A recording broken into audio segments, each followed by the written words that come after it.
En réalité, peut-être que la situation propre des chefs d'État, chacun dans son pays, n'était plus la même.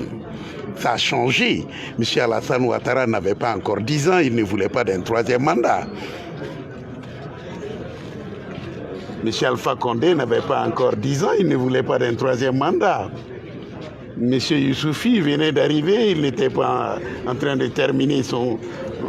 Bon, moi, je vois qu'il y a comme, j'allais dire, une interprétation non pas téléologique des textes de la CEDEAO, mais une interprétation littérale, ce que nous appelons en droit l'interprétation la plus pauvre et la plus caractéristique de la restriction qu'on veut mettre dans l'interprétation et la compréhension des choses. Donc quand on dit cela, je voudrais dire que la CEDEAO n'a pas dans ses textes non plus aucune disposition de sanction des peuples.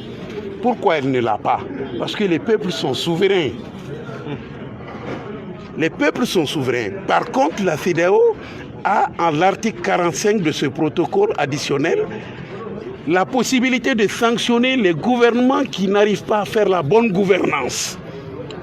Au lieu de sanctionner M. Ibrahim Boubacar Keïta, de lui dire on te retire des instances de la CEDEAO parce que les enfants du Mali ne vont pas à l'école, parce que la santé a fait 4 mois de grève, parce que les juges ont fait 4 mois de grève, rien ne marche chez toi, l'Assemblée, tu n'as pas pu organiser les élections, le Haut Conseil des collectivités territoriales, ça fait 13 ans qu'ils sont là-bas, et leur mandat n'est même pas renouvelé par une loi anticonstitutionnelle, et le Conseil économique et social, ton Premier ministre n'a même pas fait de déclaration de politique générale.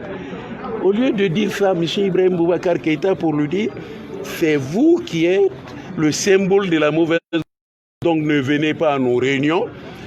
Ils sont prêts à faire une visioconférence avec M. Ibrahim Boubacar Keïta, le plus mauvais élève de la CEDEAO. Mais ils sont prêts à sanctionner le peuple, l'un des peuples les plus courageux de la CEDEAO. Nous avons pris notre destin en main et que la CEDEAO sache,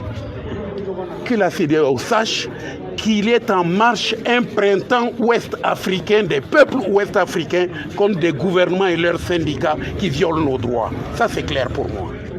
Le combat va continuer et nous allons gagner ce combat contre ce genre de dirigeants à la vue restreinte, dans une sorte de dépression administrative, politique, et qui restreint nos droits et qui veut nous comprimer, si ce n'est nous confiner dans leur ignorance totale de l'application. Nous ne serons pas confinés, nous on n'est pas au Covid-20. Le Covid-19, on n'a pas la solution, mais la CEDEAO, c'est le Covid-20. Excusez-moi.